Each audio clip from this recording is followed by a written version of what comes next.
Paz do Senhor, povo de Deus! Eu sou a professora Ivina Carla, pregadora do Evangelho, professora de Teologia, e eu estou aqui para seguir com vocês o plano de aula de Hebreus. Hoje nós vamos estudar o capítulo 3, e eu já peço para você para dar um like nesse vídeo, se inscrever no canal, enviar para alguém, tá? Porque você também me ajuda a produzir mais conteúdos e o YouTube vai entender que esse vídeo é relevante para mais pessoas e vai passar a entregar com mais fidelidade. Gente, eu vou falar para vocês, se você parou aqui aleatoriamente nesse vídeo, corre, volta. Nós temos o vídeo introdutório, o vídeo 1 e o vídeo 2. Todo entendimento precisa ser apoiado em outro entendimento, então vocês precisam das matérias dos vídeos antigos. Nós vamos deixar aqui a playlist também, toda organizadinha no meu canal para vocês, para que vocês possam acompanhar o estudo. Quem está acompanhando, então, já pega o seu caderninho, a sua caneta, a sua Bíblia versão Almeida, revista e corrigida, e vamos comigo mergulhar, porque hoje Deus tem muito para falar conosco. Mas antes disso, vamos pedir ajuda para o Espírito Santo? Espírito de Deus, abre o nosso entendimento e aumenta a nossa fé. Toma, Senhor, este ambiente, este lugar, este estúdio e a casa de cada pessoa. Fala conosco. Seja a tua voz falando sobre a minha. Ensina-nos, exorta-nos e nos dá esperança através da tua palavra. Possamos sair daqui edificados no nome de Jesus. Amém. Para a glória do nome do Senhor, vamos lá? Hebreus capítulo 3. Vamos lá? Pelo que, irmãos santos, participantes da vocação celestial, considerai a Jesus Cristo, apóstolo e sumo sacerdote da nossa confissão, sendo fiel ao que o constituiu, como também o foi Moisés, em toda a sua casa, porque ele é tido por digno de tanto maior glória do que Moisés, quanto maior honra do que a casa que tem aquele que edificou. Vamos até aqui? Primeiro? Então nós vamos começar no versículo 1. Pelo que, irmãos, veja que, como eu expliquei para vocês no vídeo anterior, os originais, eles não são divididos em capítulos e versículos, então é uma linha de raciocínio que vai toda a vida. Então não é porque você mudou de capítulo que você mudou o raciocínio, você está no mesmo raciocínio ainda, tá? Então, pelo que, ou seja, então, o que encerrou o capítulo 2 falando? Encerrou falando, olha só, que Jesus padeceu, tá? Que Jesus padeceu por nós, ok? Então, olha só. Então, por isso, irmãos santos, participantes da vocação celestial, considerai a Jesus Cristo. Eu preciso entender o motivo do capítulo 3. O motivo do capítulo 3 é fazer uma comparação entre Jesus e Moisés. Por quê? Vamos lá para uma cena lá do Novo Testamento, que é a cena do Monte da Transfiguração, certo? Essa história real, verídica, aconteceu, relatada nos evangelhos, e nós precisamos ver aqui. Olha só. Certa feita, Jesus ele tinha o costume de subir ao monte para orar, e Jesus tinha um grupo, né, que com ele era mais chegado, Pedro, Tiago e João. Isso aí é evidente em várias passagens. Ele leva Pedro, Tiago e João para o monte e eles começam a orar. Jesus ele tinha o costume de levar os apóstolos consigo, mas orar um pouquinho afastado, né, dos apóstolos, assim, de maneira que ele pudesse ser visto, até ouvido, mas não estava ali juntinho, ele estava em comunhão com o Pai ali no seu momento reservado de oração. E nós vemos que em um dado momento, quando Pedro olha, né, a narrativa dos evangelistas dizem que Pedro começa a ficar muito empolgado, porque ele vê ali Jesus conversando com Elias e Moisés, é como se Pedro estivesse tendo uma visão. Só que Jesus ele estava envolto em glória, ele estava brilhando, ele estava reluzente. Imagina o ambiente daquele culto, né? Daquela manifestação gloriosa. E Pedro não queria que aquilo acabasse.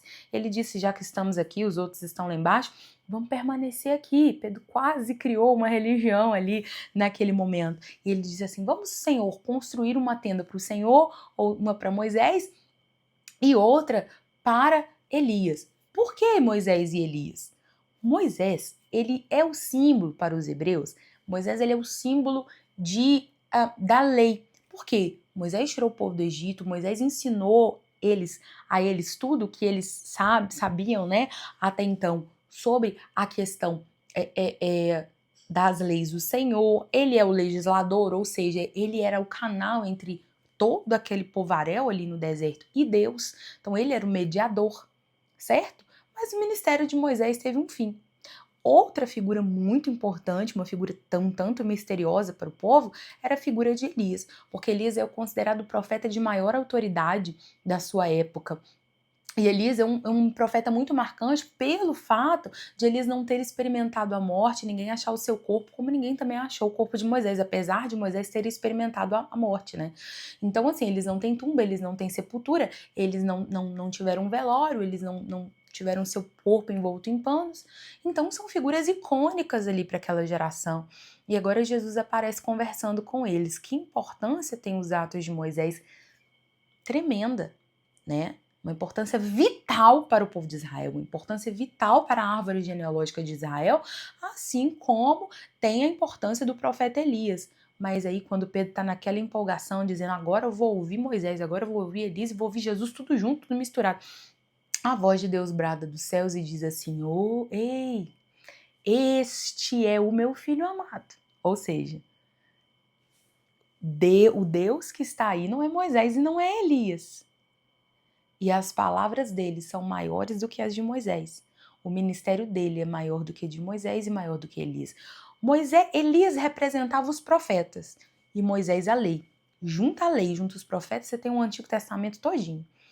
Gênesis, Êxodo, Levítico, Número e Deuteronômio foram escritos por Moisés, e você tem ali profetas maiores e menores que praticamente fecham toda o cânon do Antigo Testamento. Cânon são os livros sagrados, né, do Antigo Testamento. E quando você tem Moisés e Elias ali conversando, Deus dá um choque de realidade em Pedro e fala assim, ô Pedro, as palavras de Moisés são importantes, mas você está diante de quem tem a palavra mais importante, o meu filho. Ouve a ele. Ou seja, dê atenção ao que ele vai falar. É tempo de ouvir Jesus.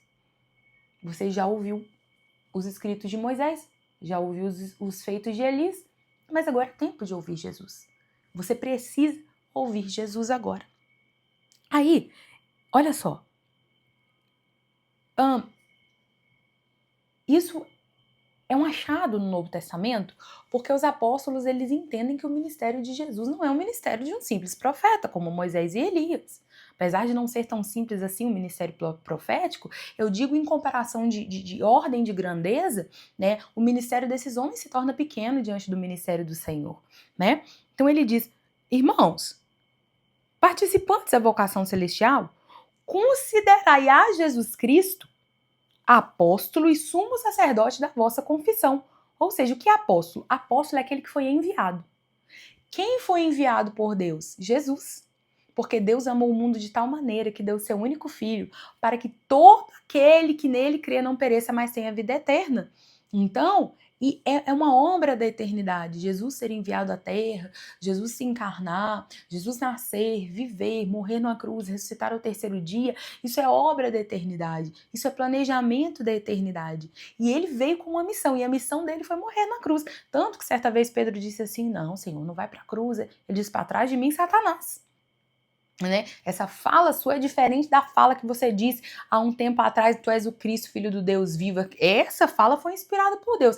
Agora, se você está dizendo que não é para eu morrer na cruz, você está indo contra o plano de salvação. E quem vai contra o plano de salvação é Satanás. Então, cuidado aí, Pedro, com a sua empolgação, para você não ser boca do diabo, tá?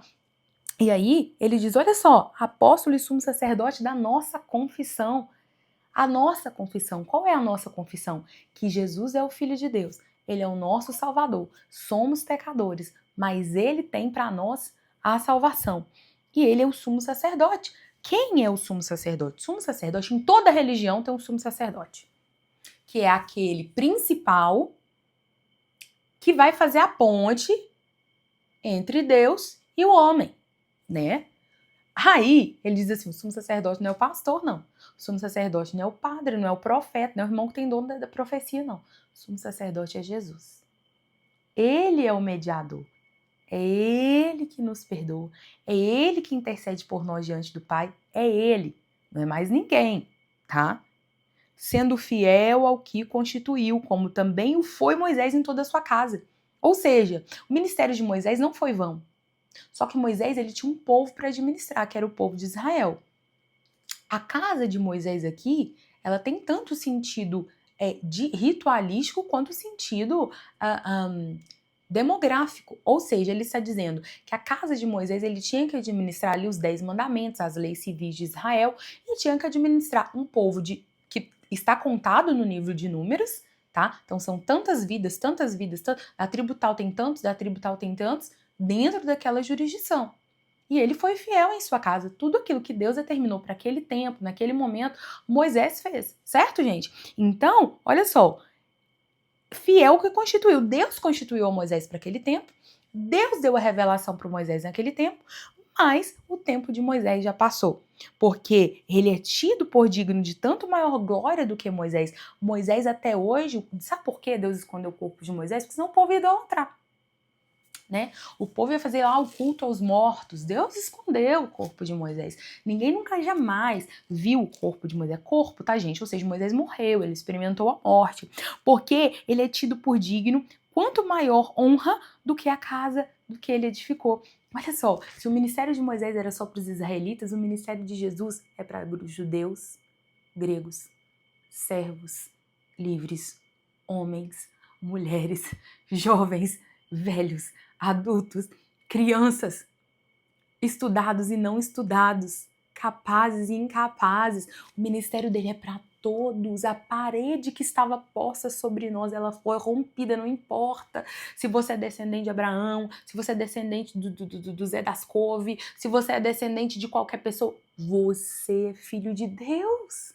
Se você tem diploma de doutor ou se você não sabe ler direito, você é filho de Deus e o ministério dele é mais extenso, o ministério dele é maior, porque toda casa, versículo 4, é edificada por alguém, mas o que edificou todas as coisas é Deus.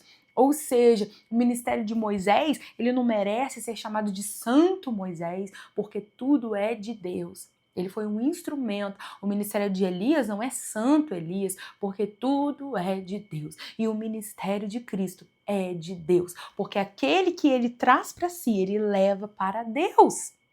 Certo? E na verdade, Moisés foi fiel, versículo 5, em toda a sua casa como servo, para testemunho das coisas que se haviam de anunciar. Ou seja, quando Moisés constrói o tabernáculo, está apontando para Cristo.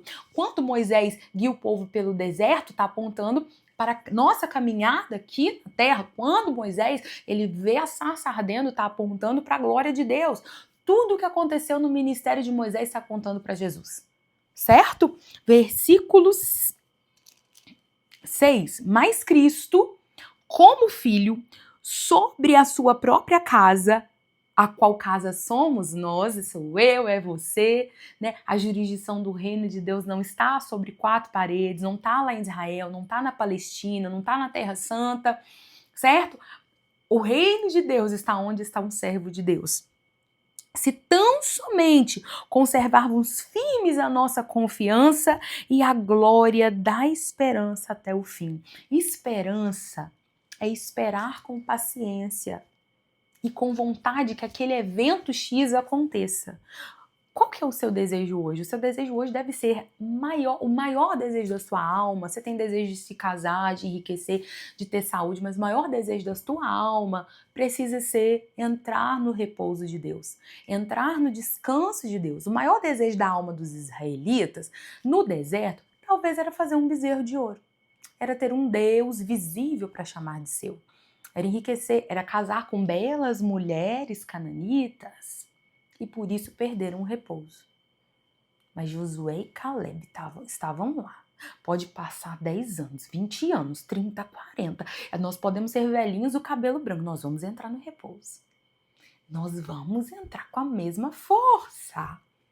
Aí a Bíblia agora vai começar a fazer um paralelo. Que paralelo é esse, gente? Olha só. A qual somos nós. Conserva firme a confiança. Confiança em você mesmo. no seu diploma, no seu entendimento, no seu curso teológico. Não, senhores, não, senhoras. A confiança que ele virá nos buscar. A confiança que há um repouso. A confiança que há um céu que não é pregado, que não é cantado. Mas a confiança precisa estar aqui, tá? E a glória da esperança até o fim. Que fim? O seu fim, o meu fim ou o fim de todas as coisas. Certo? Portanto, como diz o Espírito Santo, se ouvirdes hoje a sua voz, não endureçais os vossos corações, como na provocação. No dia da tentação no deserto, vamos lá. Agora você tem que parar e tem que ir pro livro do Êxodo. Tá vendo que Bíblia se interpreta com Bíblia? Você tem que parar tudo que você tá fazendo. Você tem que ir lá pro livro do Êxodo e você tem que pensar, qual que é o dia da provocação? Tem vários. Cades Barneia. Ô, tribulação! Águas de Mara, que confusão e contenda. Tira o povo de lá. Vamos ir fazendo paralelo? Vamos lá. Tira o povo de lá. Cara, livra da morte, livra do Egito. Tira o povo. Jesus te salvou, te livrou da morte, te livrou do pecado, te santificou, te deu família, te deu casa, te deu... Glória, aleluia, aleluia, aleluia. Primeira perseguição. Tá vindo os carros e cavalos de Faraó. Vamos perecer. Por que saímos do Egito para morrer aqui? Ai, de dia eu tenho fé, de dia eu falo língua estranha, de noite na primeira tribulação. Na primeira negativa do banco, na primeira raiva que o meu menino me faz, eu quero morrer, quero que Deus me leve, Deus me arrebata. Aí Deus abre o mar vermelho, você passa com a cara mais lavada, né? Você passa, mas passa assim, passei. Ai, glória, aleluia, tiramos os tamborins e tocamos e cantamos com Miriam. Glória a Deus. 3 dias, gente, 3 dias. Vamos supor que o mar vermelho abriu no domingo. Segunda, terça, quarta-feira. Ô, gente, uma coisa é você demorar 3 anos, outra coisa é você demorar 3 dias. Não é que 3 anos justifica. Porque a Bíblia diz, quero trazer à memória aquilo que me traz esperança. Né? Tem um hino que diz, tente lembrar. Eu não vou cantar, porque senão o YouTube me derruba aqui, meus direitos autorais. Tente lembrar quantas vezes Jesus te abandonou. Nunca. E quantas vezes ele já te levantou? Sempre. Aí 3 dias o povo. Aí, Moisés, nos tirou pra morrer. Cara, Deus tinha acabado de abrir o mar vermelho pro povo. E o povo, aí, Moisés, agora que nós vamos morrer de sede. O povo, olha. É por isso que Deus queria consumir o povo. Fala, Moisés, taca fogo nesse povo. Aí Moisés, não, Senhor, tira meu nome do livro da vida. Me dá um coração um pouquinho de Moisés, Jesus. O mais manso da terra e morreu por desobediência e por incredulidade. Vamos seguir. Como assim, professor? Morreu? Vai lá a Bíblia que você vai ver. Olha, então olha só. Conserva firme. Gente. A gente tem um costume tão feio, que é ao contrário da Bíblia, de falar o seguinte, ó. Coisa que não tá na Bíblia não, viu? Eu orava, eu era quebrantada. É porque eu tava vivendo o primeiro amor. Agora eu não tô vivendo mais o primeiro amor. Não é isso que a Bíblia diz, não. A Bíblia diz exatamente ao contrário. A Bíblia diz que os neófitos, ou seja, os novos na fé, os recém-convertidos, eles erram mais, eles pecam mais, eles são menos fervorosos. E que quanto mais você conhece o Senhor, é impossível você não ser mais santo, não ser mais crente, você não orar mais, não ler mais a Bíblia e ter mais fé. O que acontece é que você caiu. Não é que você passou a fase do primeiro amor. A Bíblia diz que você deixou o primeiro amor. Está lá em Apocalipse, na carta às igrejas da Ásia. Você deixou. Não é que o primeiro amor passa, é você que deixa. Então lembra de onde caístes e arrepende-te. O arrependimento não é só para quem tá na droga, para quem tá no pecado, para quem tá no mundão, bloco carnavalesco. Arrependimento é para você que tá tomando ceia, para mim que tô com a Bíblia na mão. O arrependimento, ele é diário. Bem-aventurados aqueles que lavam as suas vestiduras no sangue do Cordeiro. Ou seja, que lavam, está no presente, está na linguagem atual. Não é aqueles que lavaram, aqueles que lavarão. É aqueles que lavam, é um ato contínuo. Em todo tempo sejam alvos as suas vestes e que nunca falta óleo na sua cabeça. O povo de Israel era louco. Será que nós somos um pouquinho israelitas, um pouquinho hebreus aí? Porque, é assim, final de semana foi uma benção, o Espírito Santo derramou poder na igreja. Mas hoje é sexta-feira, hoje é quinta-feira, você não tá nem lembrando onde que tá passando Jesus. Tá nem lembrando o que aconteceu no culto. Aí fala assim, foi do meu emocional, não foi do seu emocional, não. Você deixou. Ai, meu emocional. Eu era emotivo, hoje eu não sou mais menino. Oxalá. Que todos fossem profetas e meninos. Porque se você não se fizer como criança, você não vai herdar o reino dos céus. E o povo de Israel era um povo de coração duro. O coração deles era como pedra e dura cerviz. Cerviz, gente, lembra de cervical aqui, ó. São os ossinhos que formam a nossa coluna. Se ela endurecer, você não faz isso, ó. Ó, este movimento. Que movimento é este? Esse é um movimento de curvatura, ó, tá vendo? Quando eu me curvo, é um movimento de humilhação. É um movimento de submissão, ó. Homens de duro coração e de dura cerviz não se curvam, não se submetem. Então, se hoje você ouvir a voz do Espírito Santo, não endureçais o vosso coração, como na provocação. Tem dias maus que o Senhor permite. Abraão, toma teu filho, teu único filho, e oferece em sacrifício de holocausto. O holocausto é oferta totalmente queimada. Sacrifica e queima. Ô Abraão, não estendas a mão para matá-lo, porque agora eu sei que temes Deus. O Senhor, ele nos prova. O Senhor nunca vai nos colocar em um lugar de tentação que nos leva a pecar. Nossa, então veio uma tentação da parte de Deus que eu traí meu cônjuge. Veio uma tentação da parte de Deus que eu roubei dinheiro. Não, não é do Senhor, isso é do diabo. Agora, o Senhor, quando ele te passa por tribulações e por provações, é para que sua fé seja forjada, sua musculatura espiritual seja forjada e sua fé seja aumentada, certo? Agora, lá no deserto, o Senhor deixava faltar água, o Senhor deixava eles terem saudades de alimentos como carne, para ver até onde e para eles verem por si mesmos como o próprio coração deles era enganoso de querer conduzir a própria caminhada sem passar pelo caminho que o Senhor havia determinado. Então ele está fazendo uma comparação com do povo de Israel conosco. Olha só, lá no deserto o povo foi provocado e eles pecaram e deixaram o Senhor. Aí ele diz, onde os vossos pais me tentaram. Ah, que saudade da cebola do Egito, do pepino do Egito. Ai, por que tem que ficar comendo maná? Saudade de codornizes. Todo dia nessa igreja, oração e estudo bíblico e oração, jejum e oração. Por que não faz movimento aí com os jovens? Os jovens ficar na igreja. O movimento não deixa o jovem na igreja? Por que não faz aí vamos fazer alguns programas sociais para que a igreja se avive? Igreja não se aviva com programa social. Igreja se aviva com a presença do Espírito Santo. Programa social você faz na sua casa, com a sua família, você faz no núcleo de programa social. Igreja não é clube. É lugar de gente que está desesperado pelo seu pecado. Dizer, me perdoa, Senhor, e me leva de volta à tua dependência. Aí, eles provaram e viram por 40 anos as minhas obras. Sabe o que o Senhor está dizendo? O povo teve fome, eu sustentei. Quando os pés doeram, eu sustentei.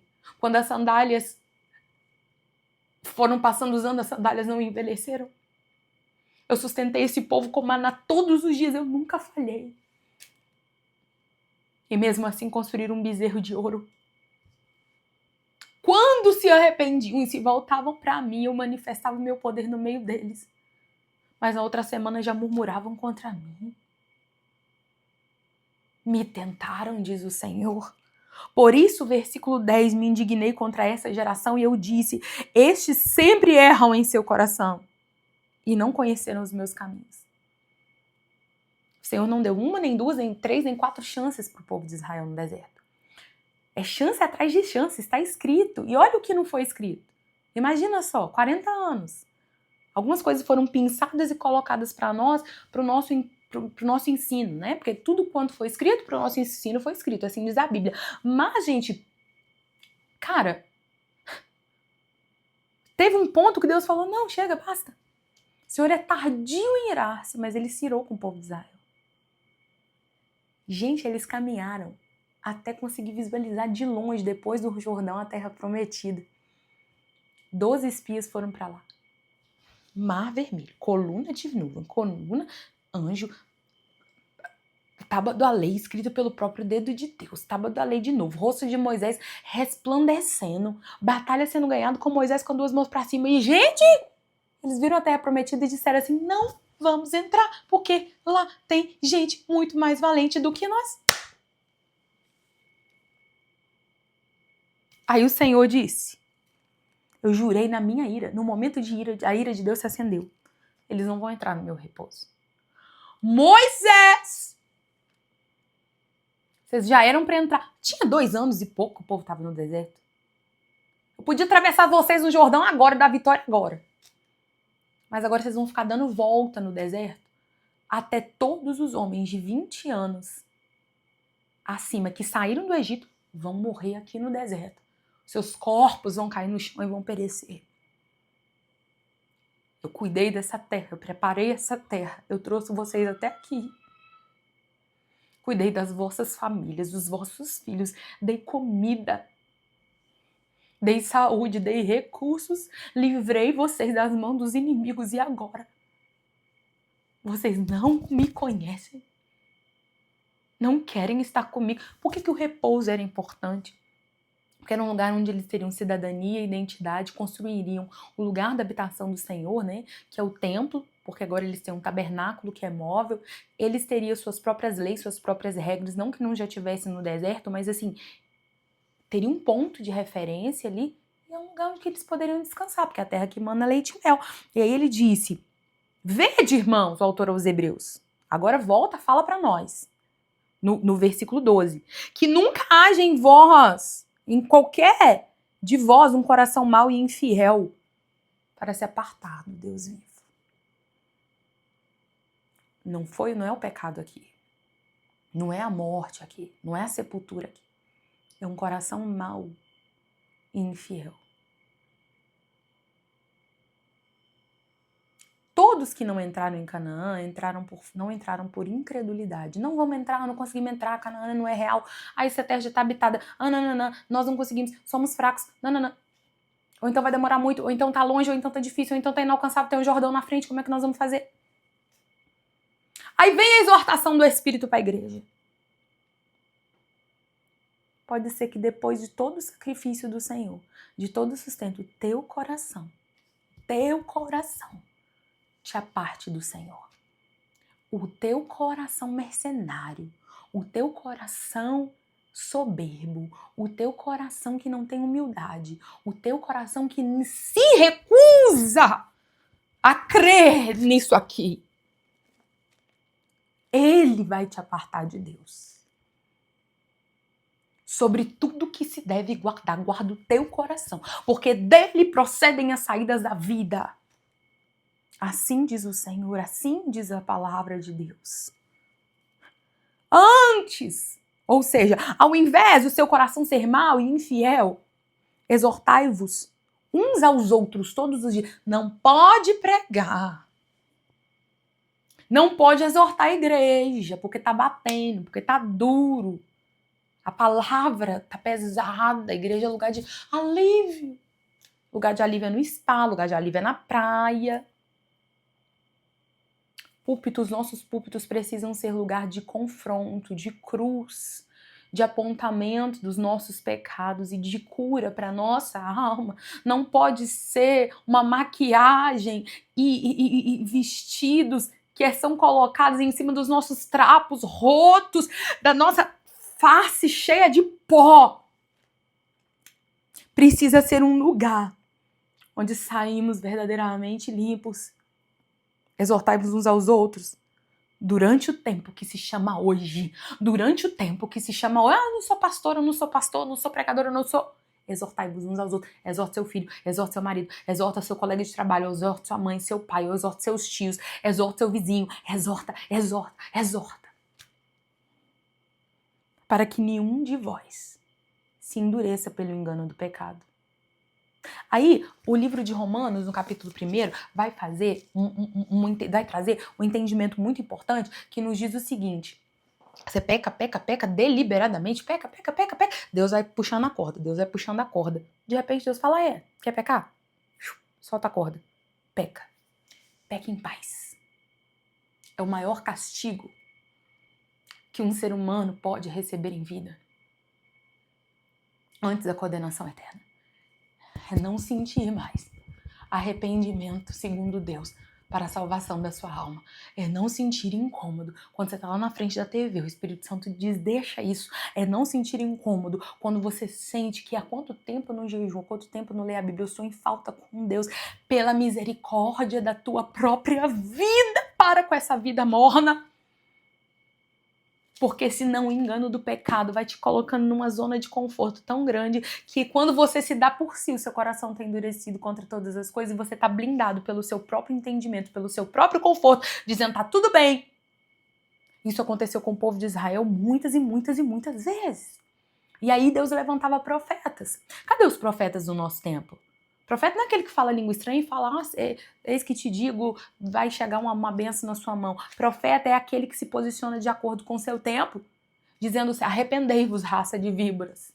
Porque antes e depois de João não houve um profeta maior do que ele. Porque ele pregou o verdadeiro arrependimento e anunciou a chegada do reino dos céus. Por quê? Versículo 14. Nos tornamos participantes de Cristo se retivermos firmemente o princípio da nossa confiança até o fim. Não quebre a aliança. Tenta de novo, resiste até o sangue, vai tentando até ele voltar. Porque havendo alguns ouvidos, provocaram, mas não são todos que saíram do Egito por meio de Moisés. Tinha gente lá no deserto que nasceu no deserto. Tinha gente lá no deserto que não tinha o coração endurecido pela vida hostil do Egito. Tinha gente lá que nasceu no deserto, viu tudo e cria que existia uma terra fixa. Certo? Mas com quem se indignou por 40 anos? Não foi porventura com os que pecaram, cujos corpos caíram no deserto? O Senhor se indignou com aqueles que experimentaram tamanha glória de sair do Egito, de serem poupados da morte dos primogênitos, de ter atravessado o Mar Vermelho. O Senhor se indignou com eles. Quanto mais é dado, mais é cobrado. Né? E a quem jurou que não entrariam no seu repouso, senão os desobedientes? Eles não precisavam fazer nada além de obedecer. Gente, tem um princípio que vocês precisam aprender. A raiz de todo pecado. A raiz de todo pecado... a tentação é a tentação, ok. Mas a raiz de todo pecado que você chega a cometer é a desobediência. Vocês acham que Eva não sabia? Ela até relata para a serpente, não podemos comer daquele fruto. Ela sabia, absolutamente. Mas ela desobedeceu a Deus. Agora, o Senhor jurou. Ele disse, não entrarão no meu repouso. E não entraram, morreram. Da mesma maneira, o Senhor fala quem vai ficar de fora do descanso eterno. Não é todo mundo que morre que está com Deus, não. E não é todo mundo que vai morrer que vai estar com Deus, não. Isso é conversa para boi dormir. Porque ele jurou que muitos não estariam no seu repouso.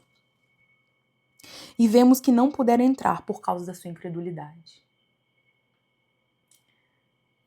Toda a salvação sempre foi pela fé. No Antigo Testamento, a salvação era pela fé naquele que haveria de vir. No Novo Testamento, a fé é na salvação daquele em que eles estão vendo e tocando, como diz o apóstolo João. Nossos olhos viram e nossas mãos tocaram o verbo da vida. Hoje, a igreja do Senhor é salva pela fé naquele que veio em nome do Senhor, Jesus Cristo, certo? Então, sempre foi pela fé. Ninguém daquele meio ali, dos israelitas, eles não entraram na terra de Canaã para ver, a não ser os espias, os 12 espias, certo? Nem o próprio Moisés entrou lá dentro. Mas eles precisavam crer que aquilo que o Senhor estava falando, apesar dos gigantes, apesar do povo forte, era real, eles entrariam no repouso, o repouso estava ali, o repouso existia, ainda que não estivesse ao alcance dos olhos, o repouso existia. E por incredulidade eles jogaram tudo pro alto, dizendo, agora vamos viver a nossa vida do jeito que nós queremos viver.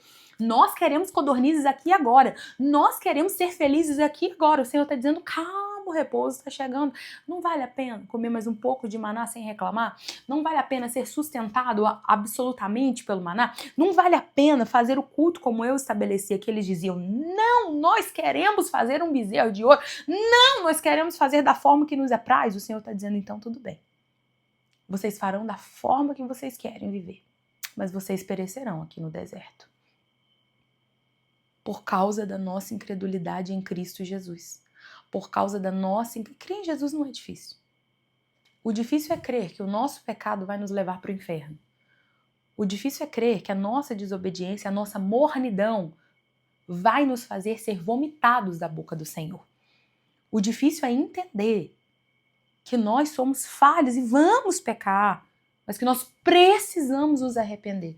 O difícil é crer que, como um relâmpago que sai do Oriente e se mostra até o Ocidente, será a vinda do Filho do Homem no abrir e fechar de olhos. O difícil é crer que ele separará. Ele vai dizer para alguns, eu não vos conheço. Tem gente que acha que Deus não julga. A turma do não julguei está aí com dedos ágeis no computador.